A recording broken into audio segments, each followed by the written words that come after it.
ओम श्री गुरुभ्यो नमः। हरि ओम।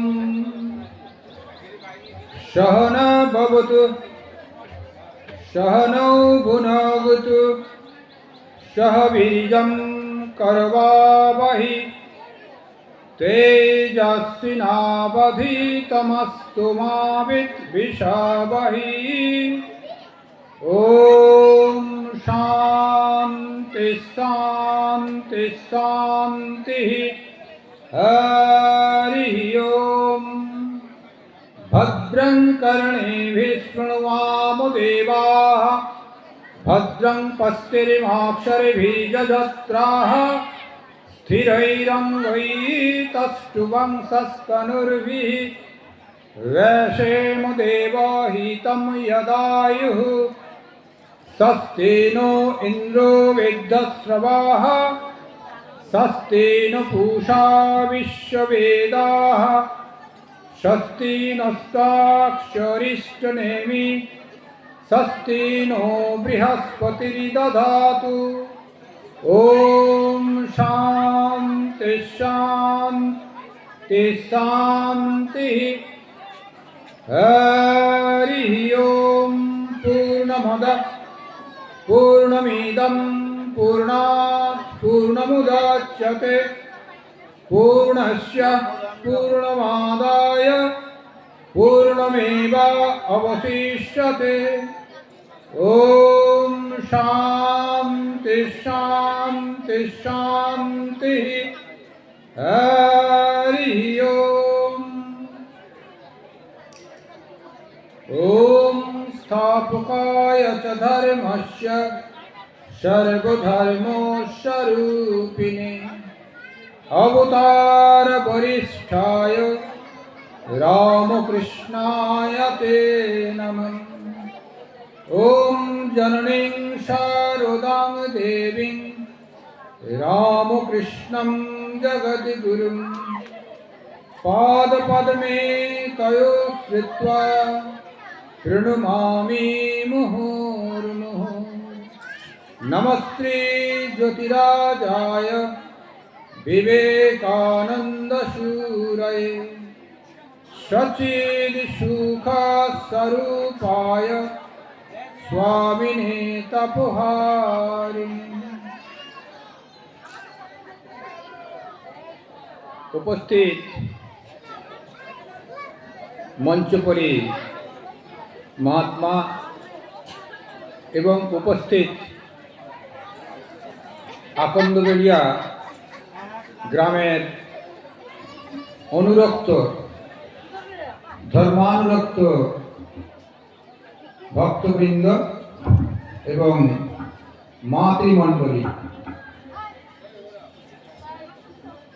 আপনাদের হঠাৎ প্রোগ্রাম ঠিক হলো, আপনাদের এখানে এসে আমি সুখ অনুভব করছি। আপনাদের সকলকে তার জন্যে গৈরিক অভিনন্দন। আজকে আমরা একটু শ্রীরামকৃষ্ণদেবের যেটি পূর্বে ঘোষিত হয়েছে, শ্রীরামকৃষ্ণদেবের জীবনী ও বাণী বর্তমান যুগেতে শ্রীরামকৃষ্ণদেবের আসা দরকার কেন, এসেছেন কেন, এবং অন্যান্য অবতার পুরুষ বারবার আসার প্রয়োজন কেন, তার জীবনী আলোচনা করলেই সেগুলো পরিষ্কার হয়ে যাবে। শ্রীরামকৃষ্ণ পরমহংসদেব এসেছেন 190 বছর আগে।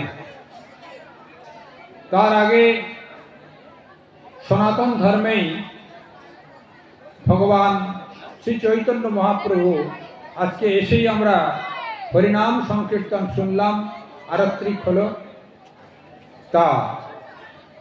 তারও আগে পুরাণ মতেতে কয়েক হাজার বছর আগে ভগবান শ্রীরাম এবং পরবর্তীকালে কৃষ্ণ এসেছিলেন। ভাগবতেতে পাওয়া যায় দশাবতারের কথা, 24 অবতারের কথা। অর্থাৎ यदा यदा हि धर्मस्य ग्लानिर्भवति भारत अभ्युत्थानम् अधर्मस्य तदात्मानं सृजाम्यहम् परित्राणाय साधूनां विनाशाय च दुष्कृतं धर्म संस्थापनार्थाय सम्भवामि যুগে যুগে। ভগবান যুগে যুগে আছেন ধর্ম সংস্থাপনের জন্যে এবং শুভ শক্তির বিকাশের জন্যে, ধর্মকে রক্ষার জন্যে। অশুভর প্রভাব যখন বেড়ে যায় তখনই তিনি আসেন এই ধরিত্রীর বুকে মঙ্গল করবার জন্যে। তা যুগে যুগে এইভাবে হয়ে আসছে, ভগবানও এসেছেন। কিন্তু বর্তমান যুগে ভগবান এসেছেন তার বিশেষ কিছু কার্যের জন্যে, যুগ প্রয়োজনে। বর্তমান যুগেতে সমন্বয়ের যুগ। আমরা শ্রীরামকৃষ্ণ পরমহংসদেবকে কখনো কখনো বলেই থাকি, কেউ কেউ বলে থাকেন ভগবান সমন্বয় করতে এসেছিলেন। ঠিক তাই, সমন্বয় করতে এসেছিলেন। মাতৃশক্তিকে একটু ইন্সপিরেশন দিয়ে জাগরণ করবার জন্য চেষ্টা করেছিলেন এবং এই ধরিত্রীকে রক্ষা করবার জন্যে, মানুষ বেচালে যে পড়ে যাচ্ছিল সেটিকে উদ্ধার করবার জন্যে। শ্রীরামকৃষ্ণ পরমহংসদেব জন্মাবার পূর্বেই তার বাবা ক্ষুদিরাম চট্টোপাধ্যায় তার বাবা, তিনি গয়াধামে গেছিলেন। গয়াধামে গিয়েই কি করেছিলেন, তিনি সন্ধ্যের সময় একটি ঘরের ভিতরে আছেন, একটু স্বপ্ন ভাব এসেছে। তা ভগবান বিষ্ণু দর্শন দিলেন, আমি তোমাদের ঘরে যাব। তা ক্ষুদিরাম চট্টোপাধ্যায় বললেন, সে কি, আমরা অত্যন্ত গরিব। আচ্ছা, জয় শ্রীরাম। আমি অত্যন্ত গরিব, তোমার সেবা করতে পারবো না, তোমার গিয়ে কাজ নাই, তুমি অন্যত্র যাওগা। বলছে, না না, সত্য পিপাসু ব্যক্তি এই জগতে সত্যের আধার কোনো জায়গায় নাই, সব গোলমেলে হয়ে গেছে। তুমি ছোটবেলাতে একটু যত্ন নিও, বাকিটা সব ঠিক হয়ে যাবে। অপরদিকে মা চন্দ্রামণি দেবী,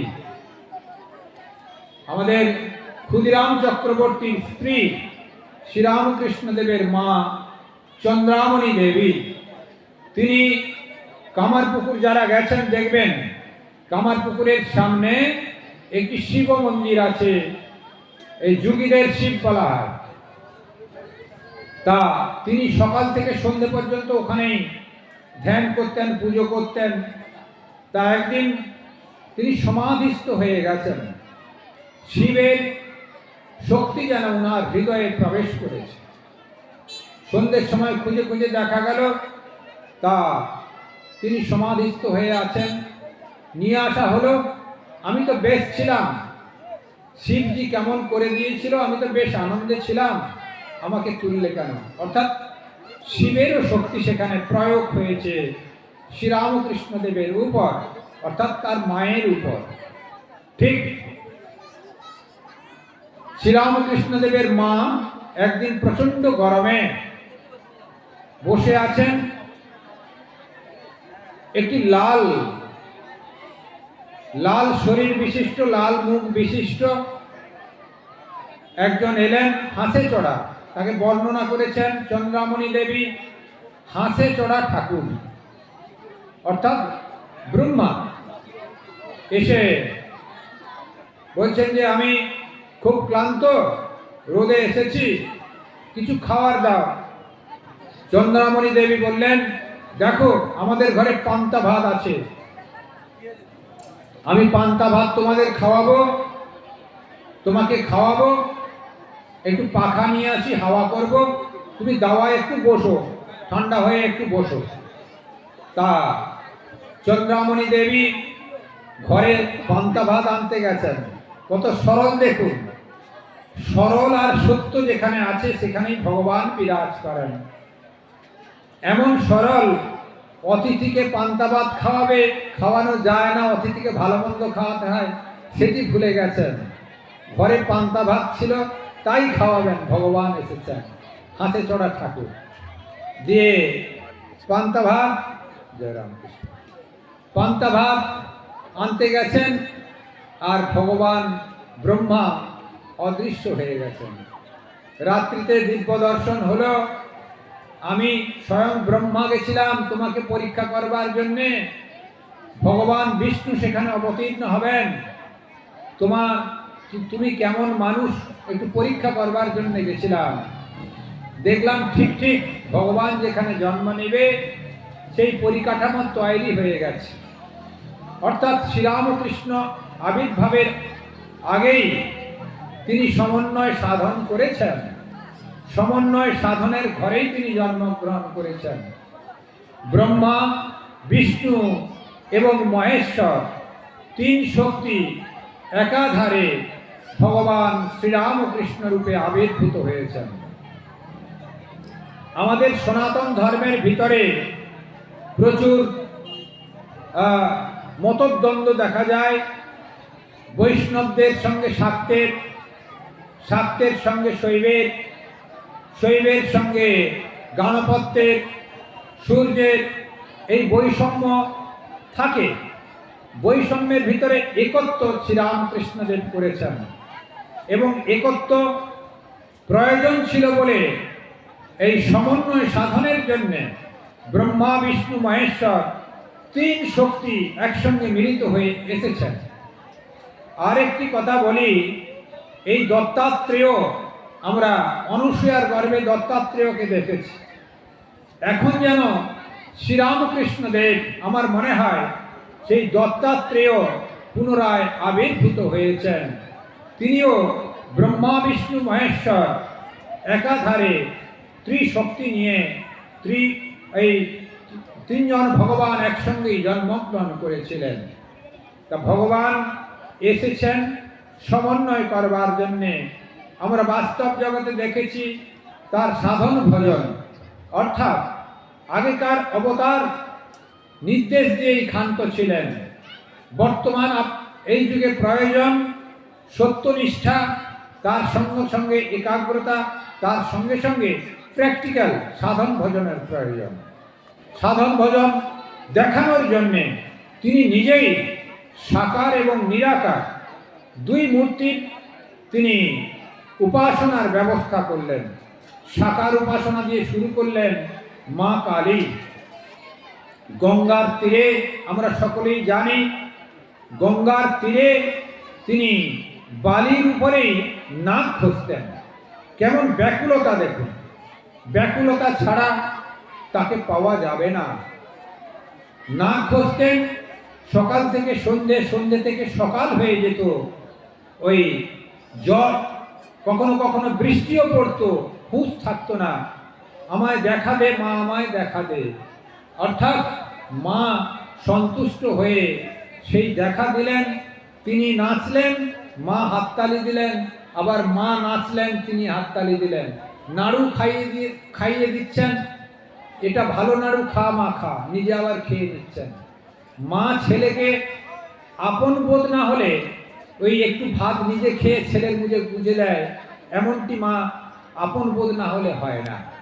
সেই জন্যে নিজে মালা পরছেন, ঠাকুরকে মালা, মাকে মালা পরাতে যাচ্ছেন, নিজে পরে নিচ্ছেন। অর্থাৎ মা বলছেন তুই পর।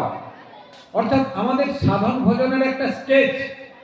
মানুষ যখন সাধন ভজন করে, সাধন ভজন করতে করতে যখন আমাদের ভিতরে ঈশ্বর একাত্ম অনুভব হয়, মাই আমার ভিতরে বিরাজ করছেন, এই ভাব হয়, তখন নিজেই মা হয়ে যায়।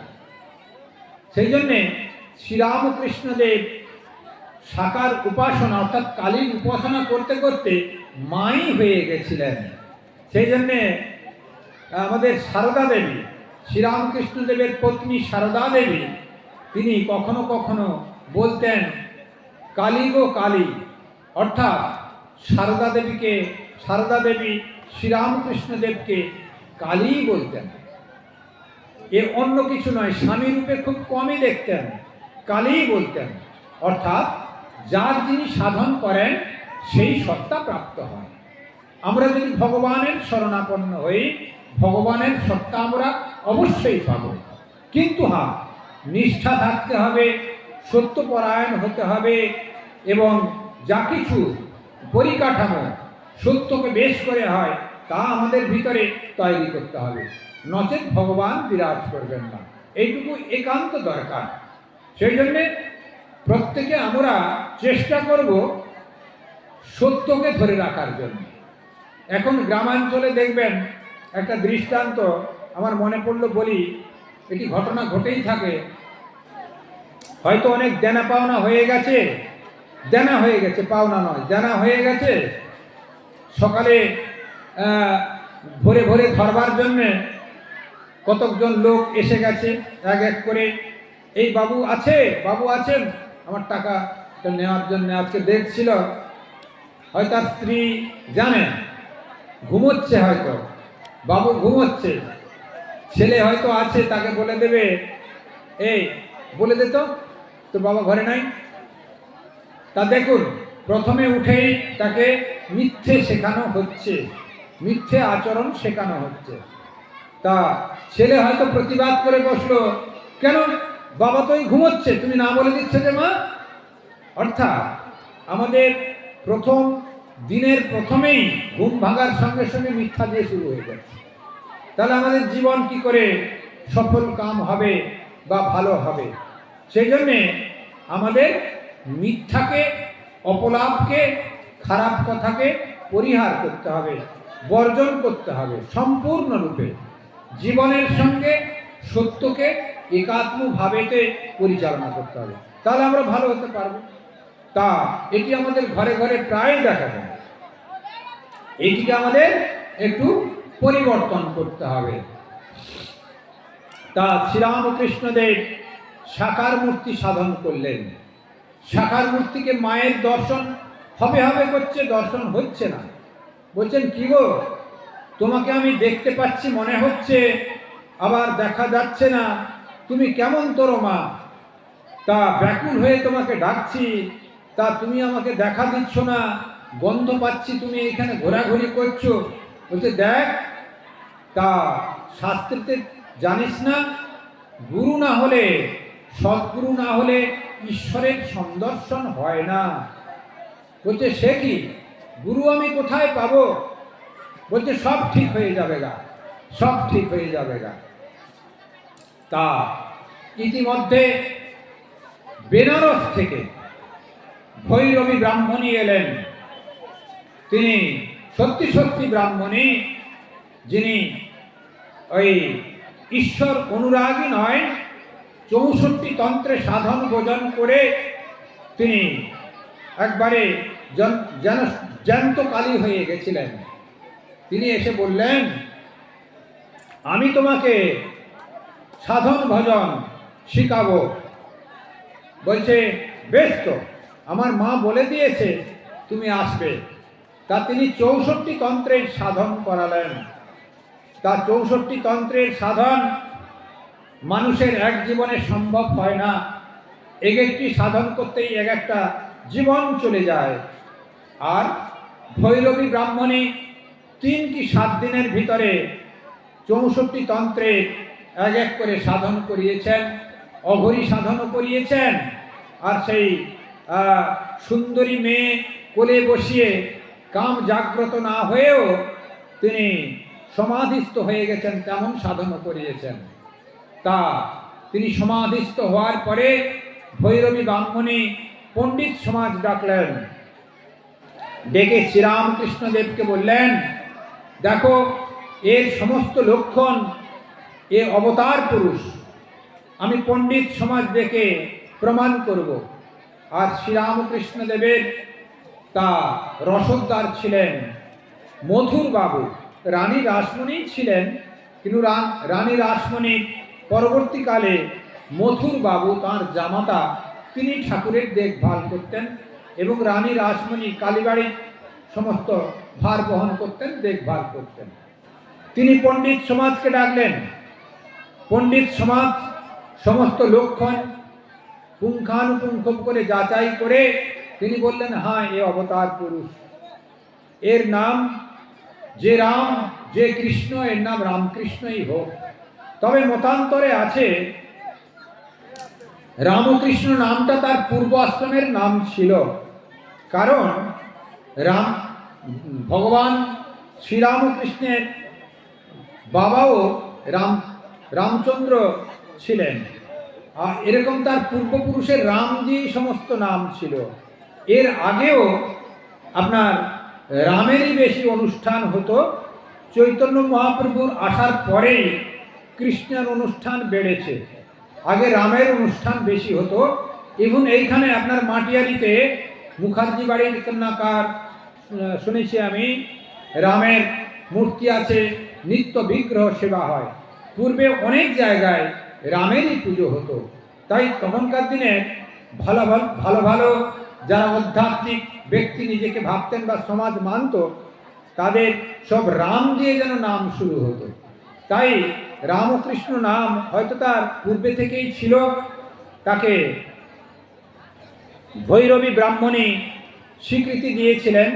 শুধু ভৈরবী ব্রাহ্মণী নয়, পরবর্তীকালে বেদান্ত সাধনা। বেদান্ত সাধনা কীরকম? আমরা বেদান্ত মতে সন্ন্যাসী। আমার নাম ধরুন স্বামী পুণ্যলোকানন্দপুরী, বেলুড় মঠের শ্রীমৎ স্বামী গম্ভীরানন্দপুরীর কাছ থেকে মন্ত্র দীক্ষা, একাদশ প্রেসিডেন্ট, দ্বাদশ প্রেসিডেন্ট ক্রমে ব্রহ্মচর্য এবং সন্ন্যাস শ্রীমৎ স্বামী ভূতেশানন্দ মহারাজের কাছে। অর্থাৎ এটি সব দশনামী সম্প্রদায়, অর্থাৎ এই পুরী নামা সম্প্রদায়, তোতাপুরী। তোতাপুরীর পরম্পরা আমরা সেই পুরী, শ্রীরামকৃষ্ণ পুরী, বিবেকানন্দ পুরী পরম্পরা আমরা সেই পুরী। অর্থাৎ সেই পুরী হচ্ছে দশনামী সম্প্রদায়ের, আচার্য আদিশঙ্করের দশনামী সম্প্রদায়ের একটি পদবী। তা তিনি ল্যাংটা থাকতেন। অ্যাকচুয়াল কি, সাধুদের পোশাক কিছু হয় না।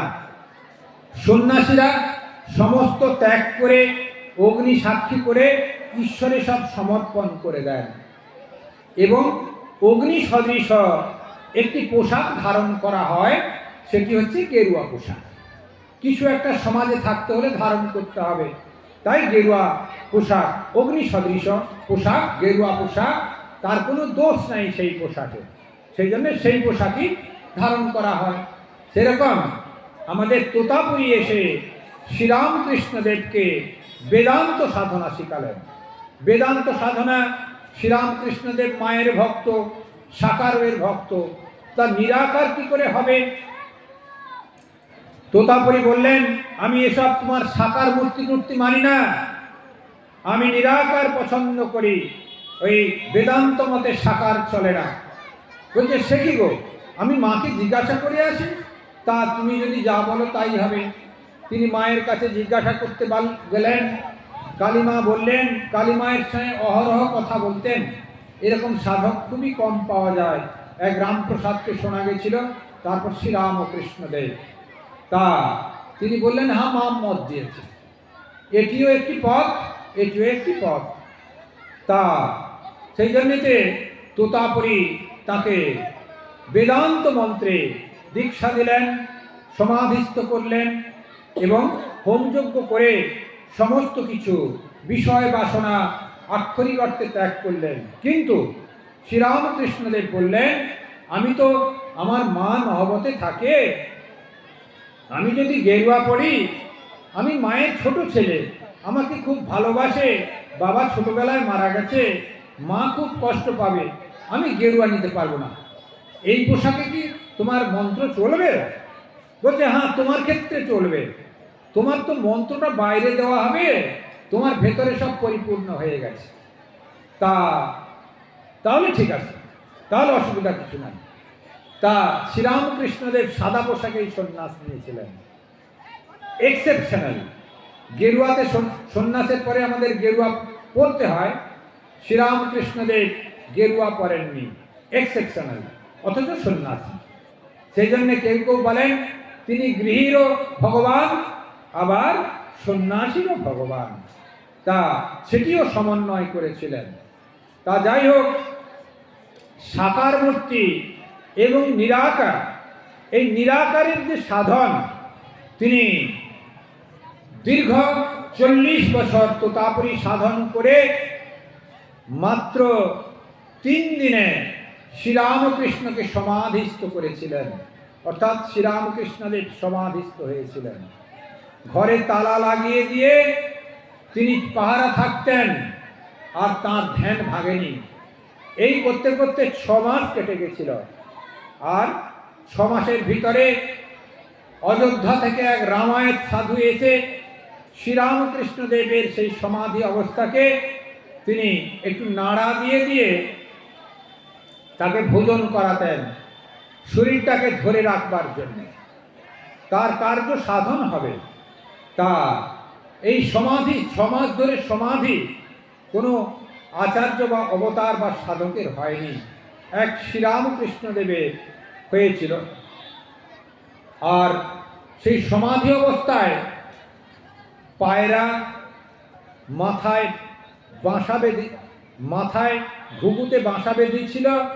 পায়রা এসে মাথায় ওই ঠক্কর দিয়ে দিয়ে ওই ঘুঘু, ওই এই যে ছোট ছোট পোকাগুলো বাসা বাঁধে, সেগুলোকে ঠুকরে ঠুকরে খেয়েছে। অর্থাৎ এমনটি সমাধি হয়েছিল, শরীর বোধ ছিল না সেখানে, এমন অবস্থা। অর্থাৎ এত প্র্যাকটিক্যাল। আমাদের একটু জল যদি থাকে ভালো।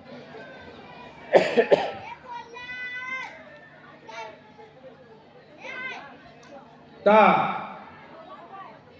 আমাদের চরম অবস্থা প্রাপ্তি, মানুষ যে সাধন ভজন করতে করতে এই শরীরেই চরম উন্নতি লাভ করতে পারে, এটি কেবল বর্তমান অবতার শ্রীরামকৃষ্ণদেবের ভিতরেই আমরা দেখতে পেয়েছি। সেই জন্য তাকে আমরা অনুসরণ করব। আর শ্রীরামকৃষ্ণদেব এসছেন, এর আগেই বললাম, সমন্বয়। তার জন্মাবার আগের থেকেই তিনি সমন্বয় সাধনের উদ্দেশ্য নিয়ে ব্রহ্মা বিষ্ণু মহেশ্বরের শক্তি নিয়ে তিনি ত্রিশক্তি নিয়ে জন্মগ্রহণ করেছেন। এই রামের উপলব্ধি, ভগবান কৃষ্ণের দর্শন এবং যীশু খ্রিস্টের মেরিকোলে যিশুর দর্শন এবং আল্লাহর সাধন পর্যন্ত করেছিলেন। সুফি গোবিন্দের দক্ষিণেশ্বরে ঢুকতে বাম দিকে দেখবেন বটতলায় তিনি মুসলিম সাধনও করেছিলেন। এ করার উদ্দেশ্য কি? আমাদের সনাতন ধর্মের ভিতরে প্রত্যেকটি অনুসরণ করেছিলেন, সাধন ভজন করেছিলেন, নিজেদের ধর্ম ঠিক আছে, এগুলাকে জোড়াতালি লাগিয়ে এই মতদ্বন্দ্ব ঘোচাবার জন্য। অর্থাৎ আমরা যে পথ দিয়ে যাই, কেউ বৈষ্ণব, তিনি বিষ্ণুর উপাসনা করছেন, কেউ গণেশ, মহারাষ্ট্রে গণেশের পুজো বেশি হয়, আমরা মহারাষ্ট্রে গেছিলাম, সেখানে গণেশের পুজো। দক্ষিণ ভারতে গণেশের পুজো বেশি হয়, সরস্বতীর পুজো হয়, এটাই মেন ডিটি। আমাদের এখানে হয়তো বৈষ্ণব সম্প্রদায়ের ভিতরে বিষ্ণুর উপাসনা বেশি হয়, কেউ আবার পার্সিরা সূর্যের উপাসনা করেন। তা এইভাবেতে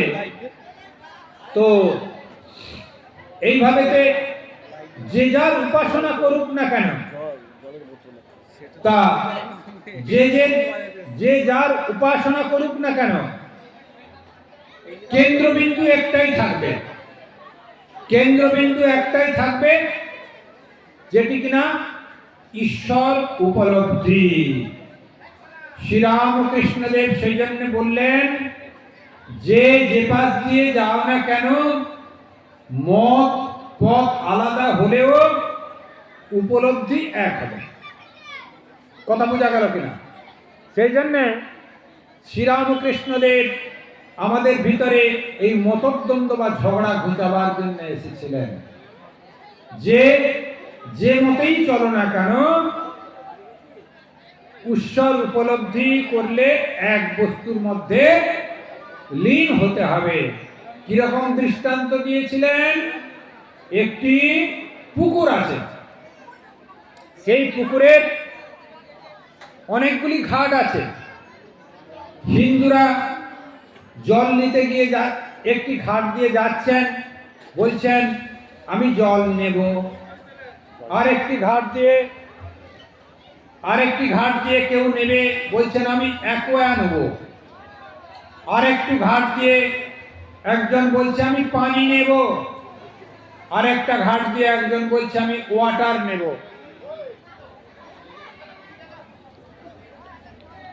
তা সেই জন্যে যে যেভাবেই যে ঘাট দিয়ে যাক না কেন, তার উদ্দেশ্য হচ্ছে জল নিয়ে তেষ্টা নিবারণ করা বা ঘরের সমস্ত রান্নাবান্না অন্যান্য কাজ সাধন করা।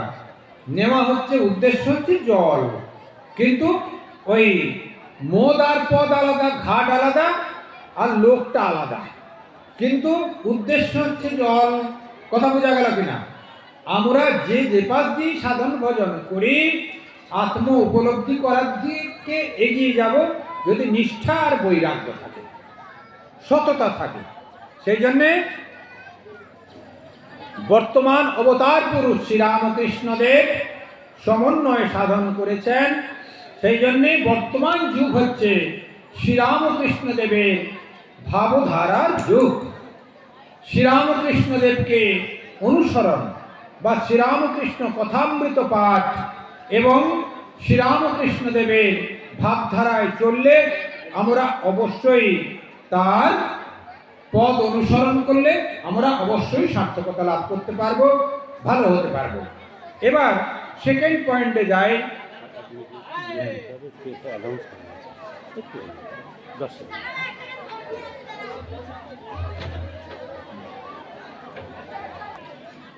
আমরা এরপরে আসছি সমন্বয় সাধন করেছেন। এরপরে আসছি আমরা মাতৃশক্তিকে কিভাবে সম্মান দিতে হয়। শ্রীরামকৃষ্ণদেব মাতৃশক্তি নিয়ে শুরু করেছিলেন সাধন, এবং জীবন্ত মাতৃশক্তির সাধনের এবার গতি হয়েছেন। দক্ষিণেশ্বরে তিনি পাগল ঠাকুর নামে পরিচয়। তা এদিকে বৃদ্ধা মাতা, তিনি দেখছেন আমি একজন মা, তা ছেলের তো সংসার করিয়ে দিতে হবে, তাহলে বেশি বয়সের ছেলেকে দেখবে কে? মায়ের যা হয় আর কি। তার কন্যা খুঁজে পাওয়া যাচ্ছে না। তা শ্রীরামকৃষ্ণদেব শুনতে পেয়েছেন, মা এসব কি আলোচনা করছো, আমাকে তো বলতে পারো। বলছে তোমাকে এসব কি বলা যায়? বলছে হ্যাঁ বলো না, বলো বলো। তা বলছে তোর জন্য, তোমার জন্য মেয়ে পাওয়া যাচ্ছে না, সব পাগল পাগল বলছে তো।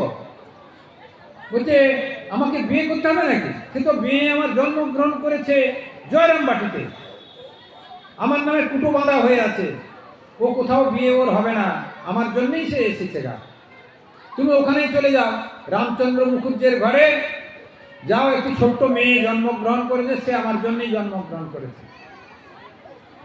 তা আমরা বাচ্চাদের সব ভালোবাসার কথা শুনি, অমুক জায়গায় মেয়েটি ছেলের পাল্লায় পড়ে গেছে, ছেলেটি মেয়ের পাল্লায় পড়ে গেছে, মা বাবা বিব্রত, ঠিক জায়গায় পড়ল না। তা শ্রীরামকৃষ্ণদেবও দক্ষিণেশ্বরে বসে বসে ওই জয়রামবাটিতে কোন মেয়ে কেমন দেখতে, কোথায়, তার জন্য জন্মগ্রহণ করেছেন, সূক্ষ্ম ভালোবাসা তার হয়ে গেছিল। তা সত্যি সত্যি খুঁজে দেখা গেল একটি ছোট্ট মেয়ে, 5 বছর কি 6 বছরের মেয়ে, তার নাম সারদা। তা তিনি এক কথায় তার বাবা মা রাজি হয়ে গেল। আর ঠাকুরের বয়স 22 বছর, মানে ছোটবেলাতে এত ফারাক। 22 বছর কোথায় 6 বছরের মেয়ে। যা ধরুন 19 বছরের তফাৎ। তা যাই হোক, বিয়ে হয়ে গেল, কিন্তু ঠাকুর তো সাধন ভজন করতেন, বিষয় বাসনা দিকে নজর ছিল না। তা গয়নাগাঁটিও তেমন, তখনকার দিনে উল্টো, মাঝখানে উল্টো হয়েছিল কিরকম, তা মেয়েদের পণ দিতে হতো। ছেলেরা বিয়ে করলে মেয়েরা কিছু যৌতুক টৌতুক দিয়ে বাবা মা ভালো করে সাজিয়ে দিয়ে দিত, আরও ছেলেকে কিছু টাকা পয়সা দিত। তা এখন, তার আগে কিন্তু তা ছিল না। তার আগে মেয়েকে নিয়ে আসতে হতো, মেয়ের মাকে টাকা জমা দিয়ে আসতে হতো। ওই মেয়েকে নিয়ে যাচ্ছি, তোমার মেয়েকে ভালো রাখবো, সব ঠিকঠাক বলে টোলে, তার জন্যে তোমার মেয়েকে এতদিন লালন পালন করেছো, তার জন্য এই দক্ষিণাটুকু নাও, এতে কি হয়, তা তোমাকে দক্ষিণা দিয়ে তোমার মেয়েকে নিয়ে গেলাম, অর্থাৎ কিনে নিয়ে গেলাম এক কথায়। এরকম একটা প্রথা ছিল। তা মানুষকে কেউ কি আর কিনতে পারে, একটা প্রথা। তা যাই হোক, আর শ্রীরামকৃষ্ণদেবের তো সাধন ভজন করতেন, পয়সা ছুঁতে পারতেন না, গয়না কোথায় পাবেন?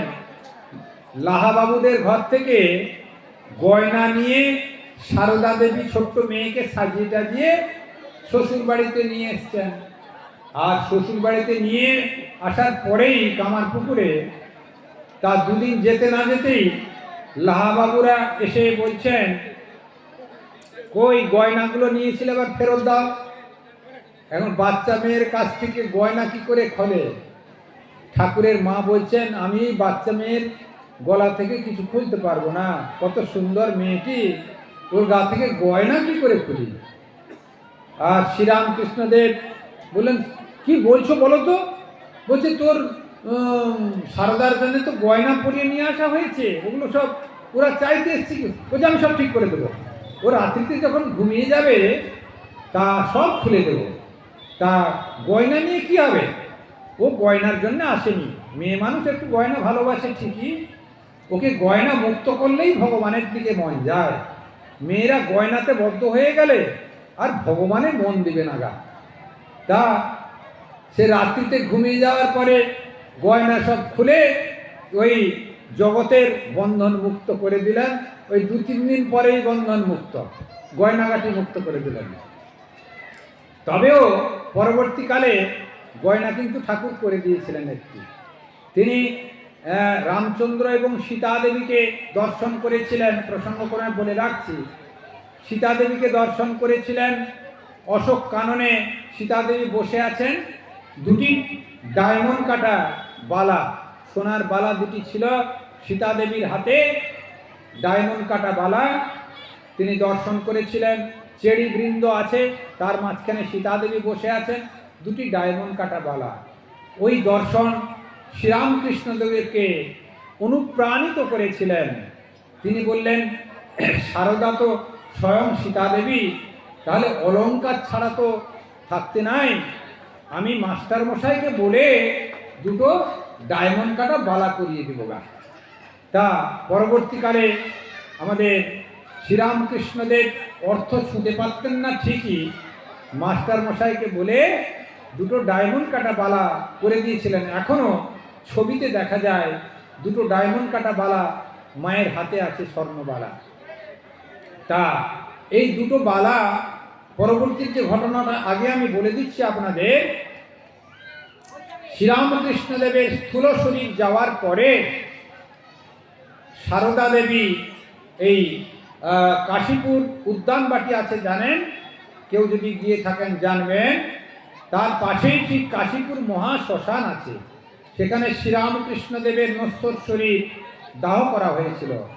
সেখানে দাহ করার পরে গঙ্গার তীরে বসে সারদা দেবী বালাগুলো খুলছেন, কেশ কাটতে যাচ্ছেন, যেগুলো লোকাচার আছে। তা শ্রীরামকৃষ্ণদেব সাক্ষাৎ দর্শন দিয়ে বললেন, সে কি করছো তুমি? তুমি যদি বালা খুলে ফেলে দাও, এখনই জগৎ নিরন্ন হয়ে যাবে। তোমার ছেলেরা কি না খেতে পেয়ে মারা যাক, তুমি সেটা চাও? তুমি তো স্বয়ং লক্ষ্মী, তুমি এইসব করতে যাচ্ছ কেন? আমি কি মরেছি? আমি ও ঘর থেকে ও ঘরে গেছি, যখন বলবে তোমার সঙ্গে গল্প করে যাব। আর এই বিষয়ে জাগতিক সিদ্ধান্ত, সেটি আমি একজন মেয়েকে পাঠাবো, সে তোমাকে সব বলে দেবে। পরবর্তীকালে লক্ষ্মী দিদিকে পাঠিয়েছিলেন। লক্ষ্মী দিদি এসে মাকে বললেন, দেখো, চিন্ময় স্বামীর চিন্ময় স্ত্রী হয়, তার মৃত্যু বলে কিছু কথা নাই, বৈধব্য বলে কিছু নাই, সেই জন্যে তোমার চুল আর কাটা যাবে না, আর বিধবা শাড়ি পরা যাবে না। সেই জন্যে মা বিধবা শাড়ি পরতেন না। মায়ের দেখবেন শাড়িতে একটু লাল, একটু ডোরা কাটা আছে, অর্থাৎ শাড়ির পাড় ছিঁড়ে নিতেন। লাল পেড়ে শাড়ি, তিনি জগৎকেও সম্মান রক্ষা করেছেন, ঠাকুরের কথাও রক্ষা করেছেন। পাড় ছিঁড়ে শুরু করে নিতেন, ছেঁড়া পাড়ই পরতেন তিনি সবসময় বরাবর। পাড়টা ছিঁড়ে শুরু করে নিতেন। শ্রীরামকৃষ্ণদেব বলেছেন লাল পেড়ে পরতে হবে, একটু সরু থাকলো। আবার জগৎ তাকে বিধবা বলে, তা জগৎ যাতে জানতে না পারে ছেঁড়া শুরু করে নিয়েছিলেন। তা এইভাবে তিনি পড়তেন। যাই হোক, আমি পূর্ব কথায় ফিরে আসি। মায়ের সঙ্গে কেমন সুন্দর সম্পর্ক। এই সমাজে যদি মায়ের সঙ্গে স্বামী স্ত্রীর সম্পর্ক এমন হয়, তাহলে সবাই মুক্ত হয়ে যাবে, সুন্দর হয়ে যাবে। দক্ষিণেশ্বরে সারদা দেবী আছেন, তা শ্রীরামকৃষ্ণদেবদের সেবা করতেন। সেবা মানে রান্না বান্না সব কিছু করে ঠাকুরকে খাইয়ে আসতেন। এরকম একদিন খাইয়ে দাইয়ে একটু পা টিপে দিচ্ছেন। ঠাকুর শ্রীরামকৃষ্ণদেব মাকে বললেন, তোমাকে আমার কেমন বোধ হয়? তা না, মা জিজ্ঞাসা করলেন শ্রীরামকৃষ্ণদেবকে, তোমাকে আমার কেমন বোধ হয়? শ্রীরামকৃষ্ণদেব উত্তর দিয়েছিলেন কি, ভারী সুন্দর, আপনাদের খুব ভালোও লাগবে এবং অনেক সময় ভীতিও লাগতে পারে। বললেন, যে মা আমার ইষ্ট দেবী মন্দিরে পুজো পান, আমি নিত্য পুজো করি, আর যে নহবতে আছে এখন আমার গর্ভধারিণী, যিনি আমার শ্রদ্ধেয়া, আর যিনি আমার এখন স্ত্রী রূপে পদসেবা করছেন, তিনজনই একই মায়ের স্বরূপ জ্ঞান করি, অর্থাৎ জগৎমাতা মা কালীর স্বরূপ জ্ঞান করি। তাহলে কোন জায়গায় তিনি সম্মান দিয়েছেন স্ত্রীকে? স্ত্রীকে মাতৃ জ্ঞান করেছেন। মায়ের সব প্রকাশ। এই জগতে সচ্চিদানন্দ স্বরূপ এক ঈশ্বর আছেন। এই জগৎ সৃষ্টির মূলে প্রকৃতি প্রয়োজন। তাই এই সূর্য তার যেন রশ্মি এবং বরফ যেন তার শীতলত্ব, অর্থাৎ সূর্যের তাপই যেন এই প্রকৃতি। সেই জন্যে সূর্যকে যদি কল্পনা করতে হয়, তার তাপকে অনুভব করতে হবে।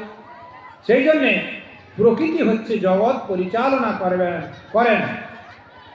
তা প্রকৃতি একটি, সেটি স্ত্রী রূপেও বিরাজ করেন, মেয়ে রূপেও বিরাজ করেন, মা রূপেও বিরাজ করেন। আবার ইষ্টদেবী, এই যে মন্দিরে কালী আছেন, তিনি প্রতীক রূপেও বিরাজ করেন। এক প্রকৃতি। এই সম্মান দিয়েছিলেন শ্রীরামকৃষ্ণদেব। অর্থাৎ মাতৃশক্তিকে জাগাবার জন্যে তিনি জগতের কাছে একটি মহা মূল্যবান উপহার দিয়েছেন। স্ত্রী জাতি জাগরিত হোক, স্ত্রী জাতি জাগরিতা হলে জগতের কল্যাণ সাধন। তারপর কি করলেন? সেই স্ত্রী জাতিকে জাগরিতা করবার জন্যে নিজের স্ত্রীকে মাতৃজ্ঞানে, ত্রিপুরা সুন্দরী জ্ঞানে পুজো করেছিলেন। ফলহারিণী কালী পুজো আসছে। এই ফলহারিণী কালী পুজোর দিনে তিনি কি করেছিলেন? সন্ধ্যের সময় একটি পিঁড়িতে সারদা দেবীকে বসিয়ে তিনি ত্রিপুরা সুন্দরী জ্ঞানে পুজো করেছিলেন। নিজের স্ত্রীকে কে কখনো পুজো করেছে দেখেছেন? এক এক্সেপশনাল শ্রীরামকৃষ্ণদেব নিজের স্ত্রীকে পিঁড়িতে বসিয়ে ত্রিপুরা সুন্দরী জ্ঞানে পুজো করেছেন, সাধক সমাধিস্থ এবং যিনি ইষ্ট দেবী রূপে পুজো পাচ্ছেন সারদা দেবী, তিনি সমাধিস্থা।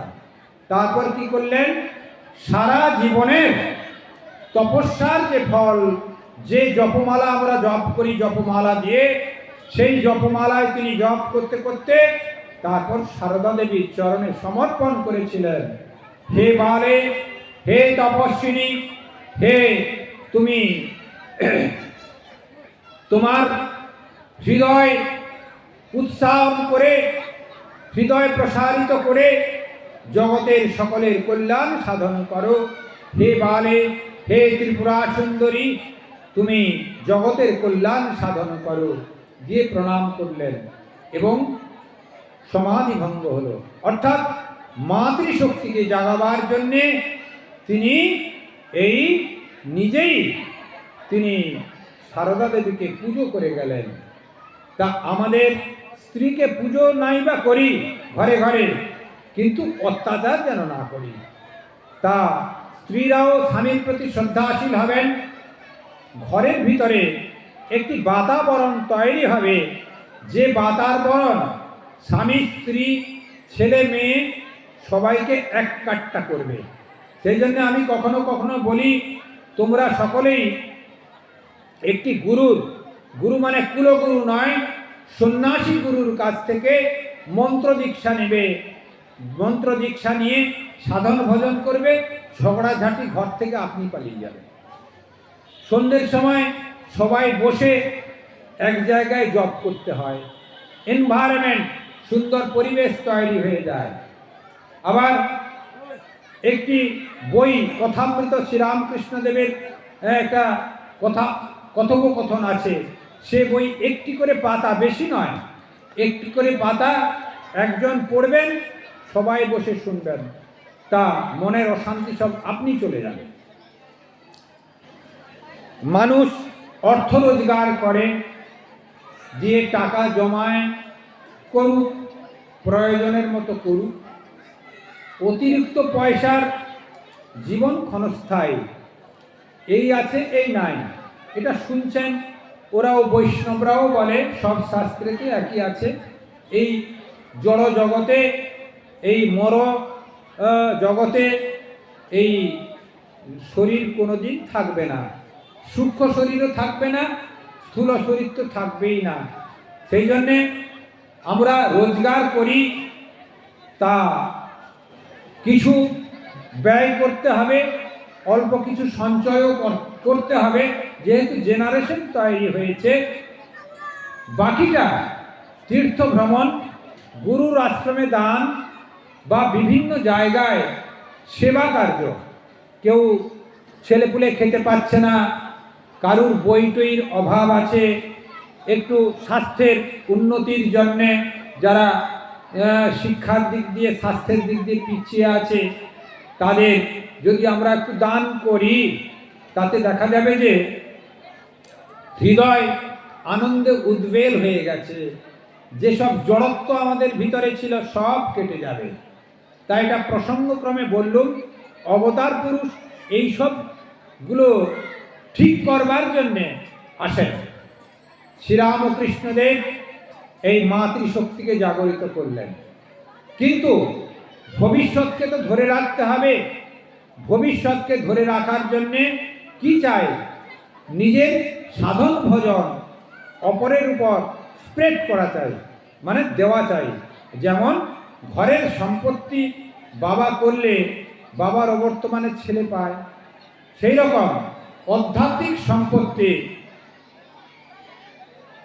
যিনি সাধন ভজন করেন, সাধক তার শিষ্য প্রশিষ্য ক্রমে বর্তায়, যদি সেই শিষ্য প্রশিষ্য উপযুক্ত হয়। আমাদের সেই জন্যে অর্গান রেডিওটা সারিয়ে রাখতে হবে। আকাশবাণী ভবনে যদি কিছু গান ফান ছাড়ে, আমাদের রেডিওটা যদি সারানো থাকে, তাহলে ওই মহালয়ার গান শোনা যাবে। সেই জন্য আমাদের ক্ষেত্র প্রস্তুত যদি হয়ে যায়, তাহলে ভগবানের ওই ভাবধারা আমাদের ভিতর প্রবেশ করে যাবে।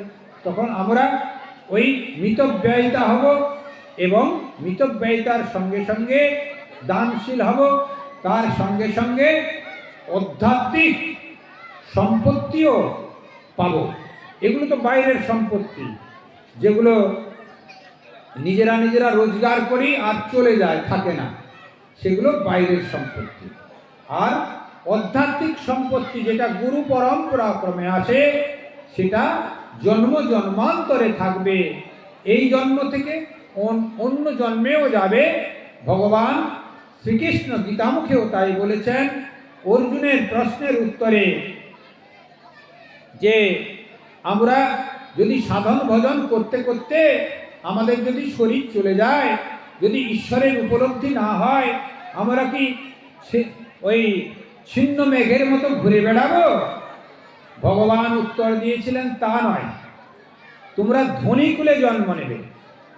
সেখানে ধনীকুল বলা হচ্ছে কি, যেখানে আধ্যাত্মিক পরিবেশ বিশেষ থাকবে, সেইখানে তারপর থেকে তোমার সাধন ভজন শুরু হয়ে যাবে।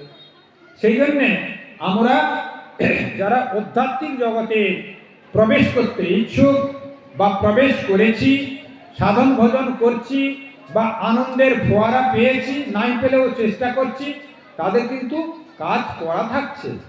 সামনের জন্মে তারপর থেকে এগুলো হবে। অর্থাৎ একটা এই মানুষের ভিতর কত প্রভেদ দেখুন। ধর্মের দিক দিয়ে বৈষম্য আছে, সেটা ঠিক, এমনিও বৈষম্য আছে।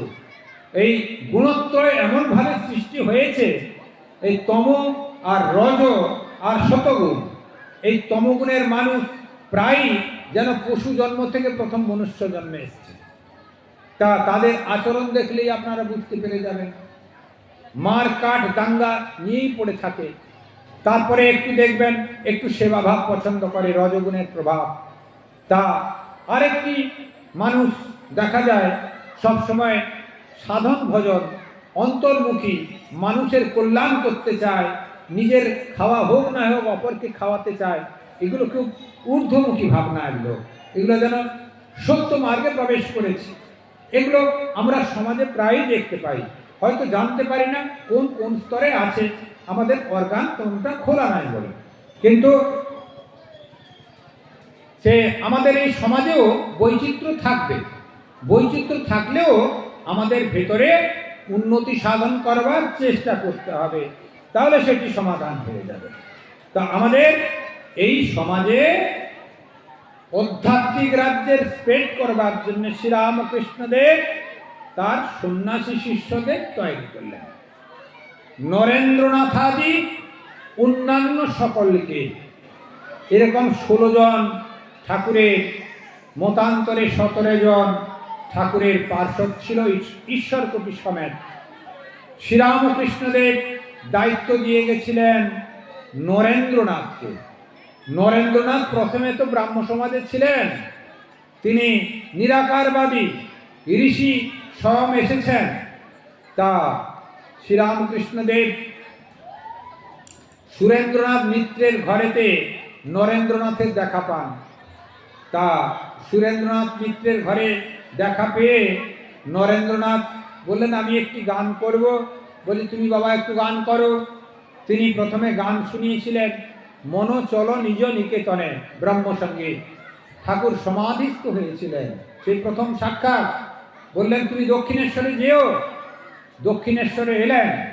আসার পরে তিনি যাচাই করে দেখলেন সেই সপ্তর্ষির একজন নরেন্দ্রনাথ স্বয়ং, তিনি এসেছেন জগৎ কল্যাণ করতে।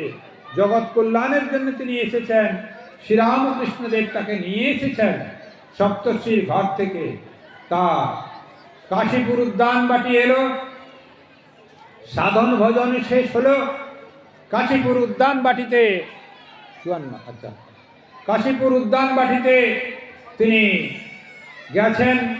ঠাকুর রোগাক্রান্ত হয়েছেন, রোগে আক্রান্ত গিরিশ ঘোষের পাপ নিয়ে। তা সেখানে তিনি নরেন্দ্রনাথ আদি অন্যান্যরা উপস্থিত। তা কি করে এই অর্গানাইজেশন থাকবে, কি করে অর্গানাইজেশনকে তৈরি করতে হবে, নবভাবে সমাজকে গঠন করতে হবে, তা নরেন্দ্রনাথকে চুপি চুপি শিক্ষা দিতেন। অন্যান্যরা অন্যরকম কথা বলুক, আর ত্যাগী সন্তানদের তিনি দরজা বন্ধ করে শিক্ষা দিতেন। নরেন্দ্রনাথ কেবল নির্বিকল্প সমাধি চান। তিনি ঋষি স্বয়ং। শ্রীরামকৃষ্ণদেব বারবার চেষ্টা করছেন তিনি জগতে থাকুক, জগতের কল্যাণ সাধন করুক। শুধু আমি তো আর বরাবর থাকতে পারবো না, শরীর খারাপ হয়েছে চলে যাব, আমার উত্তরসূরি এরাই কাজ করবে। নরেন্দ্রনাথ অপারক করবেন না, বলছে আমার নির্বিকল্প সমাধি চাই। একদিন দরজার পাশে দাঁড়িয়ে আছেন, চার দেওয়ালের ভিতরে শ্রীরামকৃষ্ণদেব আছেন। তা নরেন্দ্র মনে মনে ভাবছে, এ যদি এখন বলে আমি অবতার, তাহলে এর জন্য কিছু করা যায়, নচেত প্রয়োজন নাই। শ্রীরামকৃষ্ণদেব ডেকে পাঠালেন, দেখ তো, দেখ এই দেওয়ালের পাশে নরেন এসছে মনে হয়, আজে বাজে চিন্তা করছে, দেখ নিয়ে তো দেখ না। তা বিছানার পাশে বসালেন। হ্যাঁ রে নরেন, যে রাম যে কৃষ্ণ, ইদানিং এ শরীরে রামকৃষ্ণ, তোর বেদান্তের দৃষ্টিতে নয়। বেদান্তে ওই অবতারবাদ মানে না। বেদান্ত হচ্ছে যারা সাধন ভজন করবে, সোহম, আমি সেই ব্রহ্মস্বরূপ, বাইরে কিছু নাই, সচ্চিদানন্দ স্বরূপ।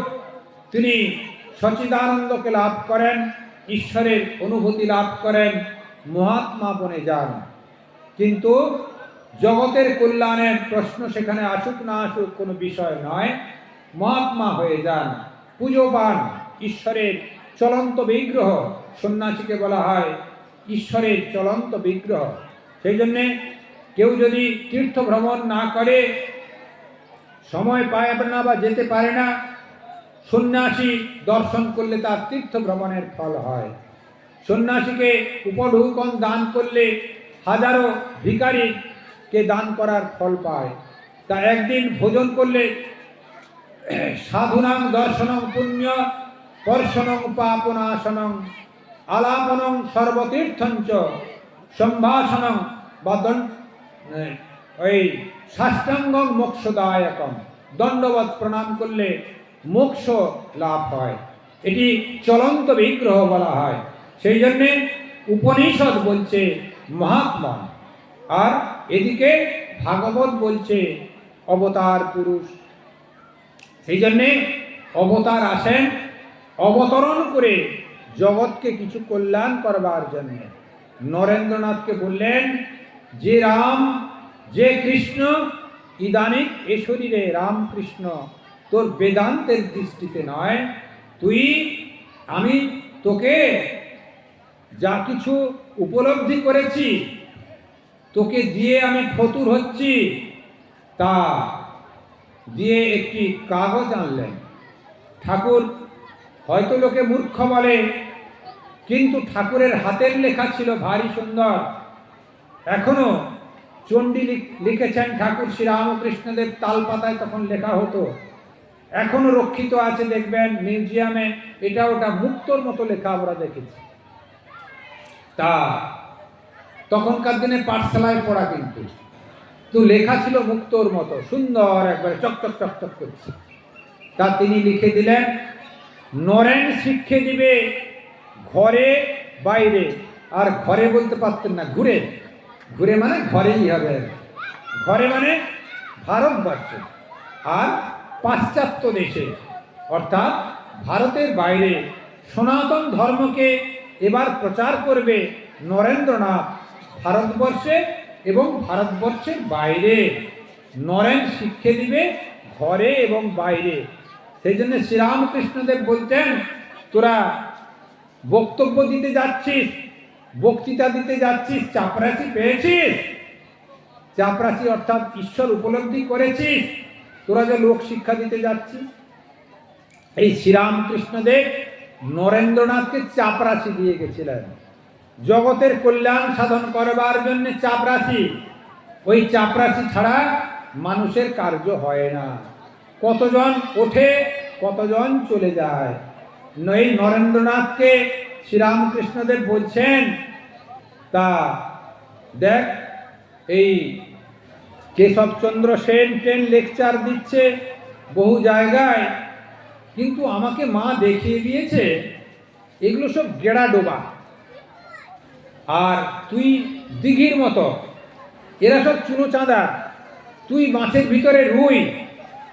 আর নরেন্দ্রনাথ বলছে আমি কলেজের ছোড়া, কেশবচন্দ্র মহা পণ্ডিত চারপাশে বক্তৃতা দিতে বেড়ায়, তুমি এইসব কথা বলছো, তোমাকে লোক পাগল বলবে না ভালো বলবে?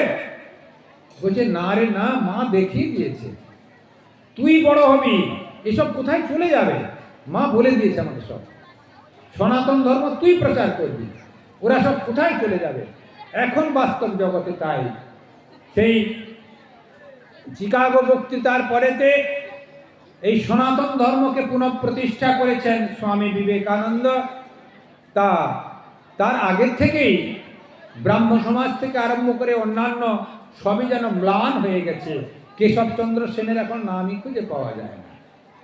তা এইরকম ভাবে অবতার পুরুষ যদি আসেন, তার যা ইচ্ছা, তিনি ঈশ্বরের শক্তি নিয়ে যে ভাব সমাজে ধরে রাখার প্রচার করে যাবেন, সেটি সঠিক। আর চাপরাশি না পাওয়া ব্যক্তিরা যেটা করবে সেটা বেঠিক, তার দ্বারা বিশেষ কিছু সাধন হবে না। তাও আমাদের চেষ্টা করতে হবে জগৎ কল্যাণে। দেখুন, সাধকেরও তারতম্য থাকে।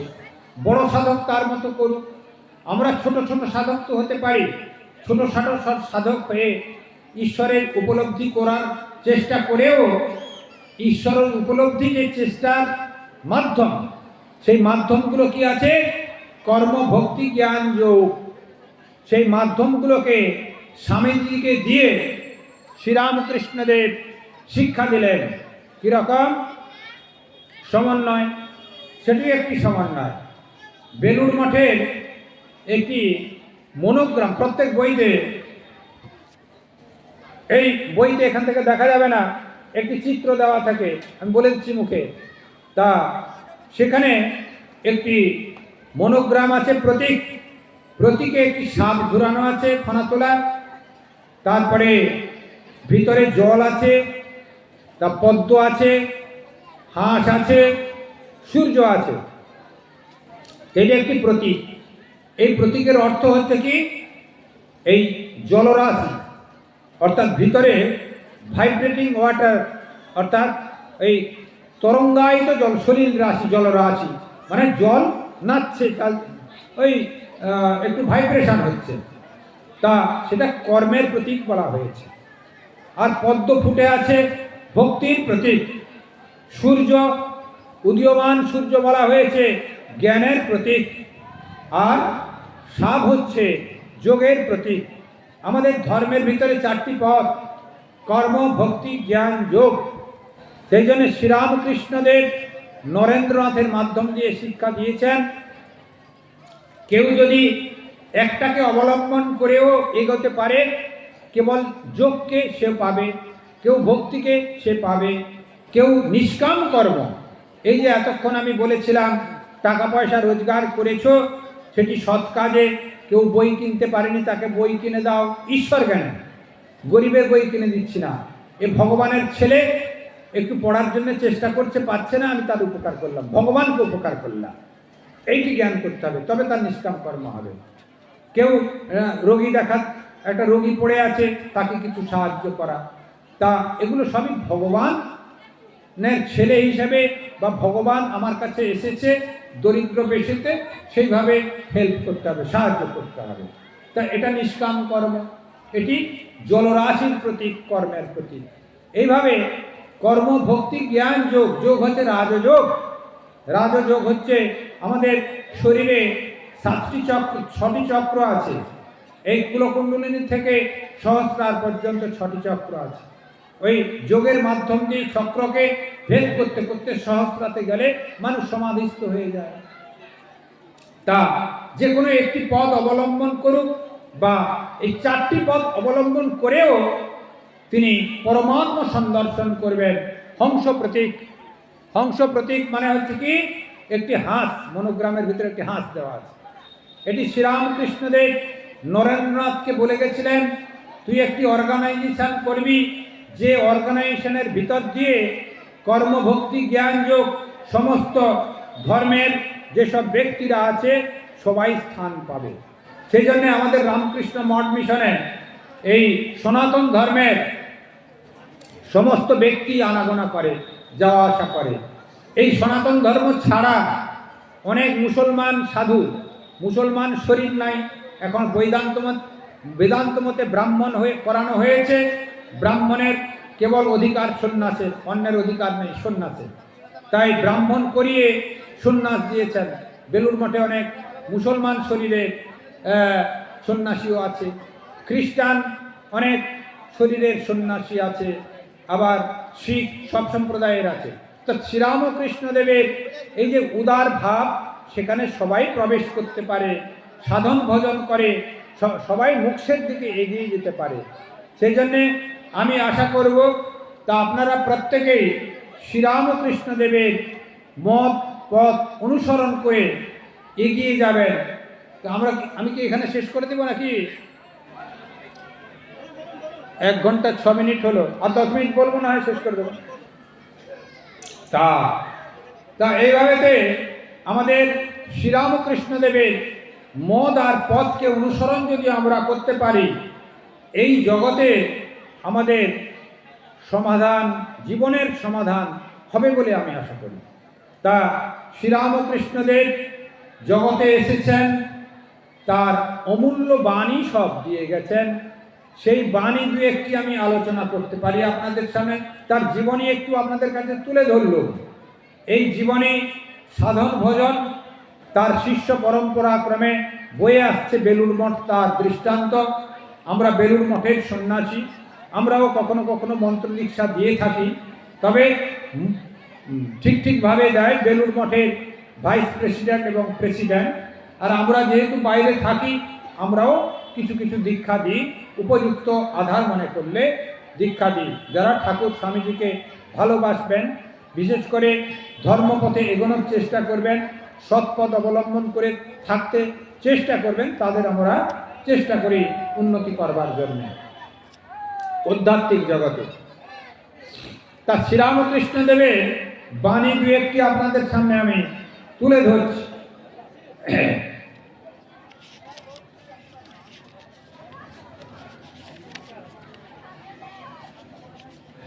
শ্রীরামকৃষ্ণদেব প্রেমকে রজ্জু স্বরূপ বলেছেন। প্রেম হচ্ছে রজ্জু স্বরূপ। প্রেম হলে ভক্তের কাছে ঈশ্বর বাধা পড়েন আর পালাতে পারেন না। ভারী সুন্দর কথা বললেন। কি বললেন? প্রেম হচ্ছে রজ্জু স্বরূপ। দড়ি, দড়ি কিসে বাঁধা পড়ে? দড়ি দিয়ে কি বাঁধা হয়? জিনিসপত্র বাঁধা হয়, আর দড়ি দিয়ে ভগবানকেও বাঁধা হয়। সেটা কিরকম? কি দড়ি? প্রেম রূপ দড়ি। প্রেম মানে কাম নয়, কাম হচ্ছে শারীরিক চাহিদা মেটানো, প্রেম হচ্ছে মনের চাহিদা মেটানো। মনের চাহিদা ভগবানের নামে হয়, আর শারীরিক চাহিদা কামের সার্থকতার জন্যে হয়। সেই জন্যে মনের চাহিদা হচ্ছে ওই প্রেম, অর্থাৎ ঈশ্বরের অনুসরণ করা, ঈশ্বরের নাম করা, ঈশ্বরকে ভালোবাসা, সেটি হচ্ছে প্রেম। সেই প্রেম রূপ দড়ি, প্রেম রূপ দড়ি দিয়ে ভগবানকে বাঁধা যেতে পারে। এটি একটা ভক্তি মার্গের বিশেষ পথ শ্রীরামকৃষ্ণদেব আপনাদের কাছে ঠিকভাবে তুলে ধরেছেন বর্তমান যুগে। আবার ভারী সুন্দর বললেন, দেখুন, কখনো ভগবান চুম্বক হন, ভক্ত ছুঁচ হন, আবার কখনো ভক্ত চুম্বক পাথার হন, ভগবান ছুঁচ হন। ভক্তের এমনই আকর্ষণ যে তার প্রেমে মুক্ত হয়ে ভগবান তার কাছে গিয়ে পড়েন। ভারী সুন্দর। দেখুন, আমাদের একটি লোহাতে একটু যদি কাদা মাখিয়ে দেন, তাহলে চুম্বক পাথার কিন্তু সেই লোহাকে টানতে পারবে না। কাদা সামনে পরিষ্কার করতে হবে, কাদা যতটা পরিষ্কার করবেন তা ভগবান চুম্বক হয়ে ওই লোহাটাকে টেনে নেবে। আবার যদি কাদাটা বেশি মাখিয়ে রাখেন তাহলে বিষয়াসক্ত হয়ে যাবেন, সেই প্রেমটা কামে আসক্ত হয়ে যাবে। আবার যেই কাদাটা পরিষ্কার করবেন সেটা মনের পরিতৃপ্তির জন্যে ভগবানের ভাবনা বেশি বৃদ্ধি হবে, তখন ভগবান চুম্বক হয়ে ওই সূচের গা থেকে যে কাদা পরিষ্কার হয়ে গেল তিনি টেনে নেবেন। আবার এই ছুঁচ যদি সাধক যদি খুব উচ্চ মার্গের হয়, ভগবান তার আগেই বললুম প্রেম রজ্জুতে বাঁধা পড়েন, তখন ভগবান ছুঁচ হয়ে যান, ভগবান আসতে বাধ্য হন। সাধকের সাধন বলেতে ভগবান আসতে বাধ্য হন, তিনি স্থির থাকতে পারেন না, ভক্তাধীন, ভক্তের অধীনে আসতে বাধ্য হন। সেই জন্যে কখনো তিনি ছুঁচ হন, কখনো তিনি আবার চুম্বক হন, কখনো ভক্ত ছুঁচ হন, আবার কখনো ভগবানও ছুঁচ হন, কখনো ভক্ত চুম্বক হন, আবার কখনো ভগবানও চুম্বক হন। এটি পরস্পরের সম্বন্ধ বললেন। সেই জন্য শুধু ভগবান থাকবে, ভক্ত থাকবে তা না, ভক্ত ভগবান হয়ে যাবেন, এটি অদ্বৈত সিদ্ধান্ত মতে। আরেকটি সুন্দর বলেছেন, ধ্যান করবে মনে, কোণে আর বনে। অর্থাৎ আমরা সাধন ভজন করি, সাধন ভজন করতে গিয়ে কোথায় কি করব পথ খুঁজে পাই না। ঠাকুর সমাধান করে গেছেন, ধ্যান করবে, কি করবে, কোথায় কোথায়, বনে, মনে আর কোণে। তা মনে মনে ধ্যান করতে বলেছেন। আমরা দীক্ষা দিয়ে কখন বলি জোরে জোরে মন্ত্র উচ্চারণ করবে না, মনে মনে উচ্চারণ করবে। মোল্লারা আজান দেয় ঠিকই, আর ঠাকুর শ্রীরামকৃষ্ণদেব বলছেন যে পিঁপড়ের শব্দ ভগবান শুনতে পান। সেই জন্যে মনে মনে সাধন ভজন করবে, ভগবান ঠিক ঠিক দর্শন দেবে, হাল্লা চিল্লা করার কোনো দরকার নাই। আর বনে, বনে এখানে কথার অর্থ হচ্ছে নির্জন স্থানে। বন হচ্ছে দেখবেন একাকী যখন যাবেন নদীর পাড় বা সাগর যদি দেখে থাকেন, বা বড় দিঘির কাছেও যদি গিয়ে থাকেন, এদিক ওদিক দেখতে গিয়ে দেখবেন যেন অসীমত্ব মনকে উদাস করে দেয়। অর্থাৎ একাকিত্ব, যে আমি এই জড়জগৎ থেকে আর একটা আলাদা জায়গায় এসেছি, এই ভাব একটা উৎপন্ন করে মনের ভিতরে। সেটা হচ্ছে বন, নির্জন স্থান। কোণে, কোণে মানে হচ্ছে যেখানে কোলাহল মুক্ত। ঘরেতে ধরুন জামাই এসেছে, ছেলের বৌমা, আবার নাতিপুতি সংসারেতে খুব জ্বালাচ্ছে, ভকর ভকর করছে, কেউ টিভি, এখন টিভি আবার মোবাইল হয়ে গেছে, এখন মায়েরা সুযোগ পেয়ে গেছে, একটা মোবাইল দিয়ে রান্না করতে লাগলো, সে ছেলেটির মাথা খারাপ হোক আর মাথা হ্যাঙ্গিং হয়ে যাক আর যা হোক, মোবাইল নিয়ে তো ভালোই আছে, আমি রান্না করি বা বান্ধবীর সঙ্গে গল্প করি, বা পাড়াপড়শির একটু বউ এসেছে তার স্বামীর সমালোচনা করছে, সেটা একটু শুনে আসি, আমার ছেলে ভালোই আছে। ভালো যে নাই সেটা উপলব্ধি করবার ক্ষমতা নাই, কিন্তু মোবাইলটা দিয়ে ভালো আছে। তা এইভাবেতে আমরা বিভিন্ন এনগেজমেন্ট অনুভব মনে করি, কোলাহলের ভিতর দিয়ে সাধক থাকতে পারে না। সেই জন্যে সাধককে বলছে এই সব জড়ঘণ্ট থেকে কিছু সময়ের জন্য অন্তত, সারাদিনে আমাদের বলা হয় দুবার অন্তত, সন্ধ্যে সকাল দুবার একাকী ঈশ্বরের নাম করবে, গুরুদেবের স্মরণ করে ইষ্টের সঙ্গে একাত্ম অনুভব করে তা ঈশ্বরের নাম করবে, তাহলে মাইন্ড কনসেন্ট্রেশন বেড়ে যাবে, বা একাগ্রতা হবে, মনের একাগ্রতা হবে, বা মন সুন্দর একটা ফুলের মতো তৈরি হয়ে যাবে। অর্থাৎ সেখানে ঘরের কোণার কথা বলা হয়েছে, অর্থাৎ যেখানে গুনগুন শব্দ নাই বা কোলাহল নাই, সেটা একটা নির্জন স্থান। সেটা সেই নির্জন স্থানেতে একটু জপ করার কথা বলা হয়েছে। তাহলে কোন কোন জায়গায় জপ করতে হবে? কনে, মনে আর বনে। এই 3 জায়গায় মন শান্ত হয়। ওই হাল্লা চিল্লা করে ভগবানকে ডাকতে হবে। ওদের যেরকম ওই আল্লাহু আকবর আর আমাদের হরিনাম, 2 হাল্লা চিল্লা না হলে হবে না। আর হাল্লা চিল্লাতে তিনি পালিয়ে যান। ভগবান নির্জন স্থানই পছন্দ করেন। তবে হরিনাম করলে একটু সুবিধা হয় কি, সবাই এক কাট্টা হই আমরা, এটা একটা ভালো জিনিস। চৈতন্য মহাপ্রভু কি করেছিলেন আমি বলে দিই। তখনকার দিনে মুসলমান শাসন ছিল, ইংরেজ শাসনের আগে চৈতন্য মহাপ্রভু এসেছিলেন। হ্যাঁ, এবার ছেড়ে দেব। চৈতন্য মহাপ্রভু এসেছিলেন, তা গরিবের সংখ্যা বেশি ছিল, তমাম গরিব। জমিদার শাসন, জমিদাররা চাবুক পিটিয়ে সব কেড়ে নিত, খাজনা আদায় করত। চৈতন্য মহাপ্রভু বুদ্ধিমান লোক ছিলেন। তিনি দেখলেন যে এই পরিস্থিতিতে একমাত্র গরিবকে বাঁচাতে হলে ওই হরিনামের ব্যবস্থা করতে হবে, খিচুড়ির ব্যবস্থা করতে হবে মাঝে মাঝে, তাহলে গরিব লোকগুলো অন্তত বেঁচে থাকবে। আর এটা তো সাধারণভাবে মানুষ দেবে না, সেই জন্যে আমার ভিতর দিয়ে, হরিনামের ভিতর দিয়ে ওদের একটু এনগেজ করলেই খাবারটা পাবে ওরা। এই করে তিনি ওই বহিরাঙ্গ বলা হতো, অন্তরঙ্গদের আলাদা শিক্ষা দিতেন।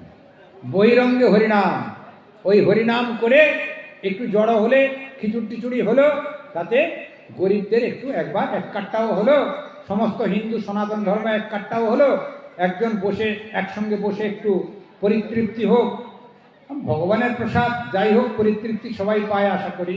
একটু ভোজন করা হলো, সেখানে ড্রাইভার, মালিক, চাকর আর মনিব সব একসঙ্গে বসেই খায়। মিলন ক্ষেত্র, আশ্রম বা এইসব হরিনামের জায়গা কি কোনো একটা ধর্মীয় অনুষ্ঠান, সব মিলন ক্ষেত্র। মিলন ক্ষেত্রের আমাদের এককাট্টা বা ঐক্যের বাতাবরণ তৈরি করে, একান্ত প্রয়োজন। এটিও একটা সমন্বয়। সেই জন্যে ভগবান শ্রীরামকৃষ্ণদেব এসেছেন সমন্বয়ের বার্তা গ্রহণ করতে। এতক্ষণ আলোচনা হলো সমন্বয়ের বার্তা বহন আর মাতৃশক্তির জাগরণ, আর সত্যে প্রতিষ্ঠিত থেকে আমাদের সাধন ভজন যেভাবেই আছেন, সাধন ভজন বাড়িয়ে যেতে হবে। তাহলে আমাদের সকলের কল্যাণ সাধন হবে। আমি আপনাদের সকলের শেষ করে দেব। সকলের কল্যাণ কামনা করে ভগবানের কাছে প্রার্থনা করি মন্ত্রের মাধ্যম দিয়ে, আপনারা সকলে ভালো থাকবেন, সকলের কল্যাণ সাধন হবে। সর্বে ভবন্তু সুখিনঃ, সর্বে সন্তু নিরাময়া, সর্বে ভদ্রাণি পশ্যন্তু, মা কশ্চিৎ দুঃখমাং ভবেৎ। আপনারা সকলে ভালো থাকুন, সকলের মঙ্গল হোক। এই আকন্দবেড়িয়াবাসী সকলে ভালো থাকুন, এই আশ্রম আরও যেন ডেভেলপ করে। আমি ভগবান এবং মা কালীর কাছেও এই প্রার্থনা করি, আশ্রমের শ্রীবৃদ্ধি হোক। আপনারা সকলে ভালো থাকুন, তার ভক্ত অনুরাগীরা আনন্দে থাকুক। কল্যাণমস্তু, কল্যাণমস্তু, কল্যাণমস্তু।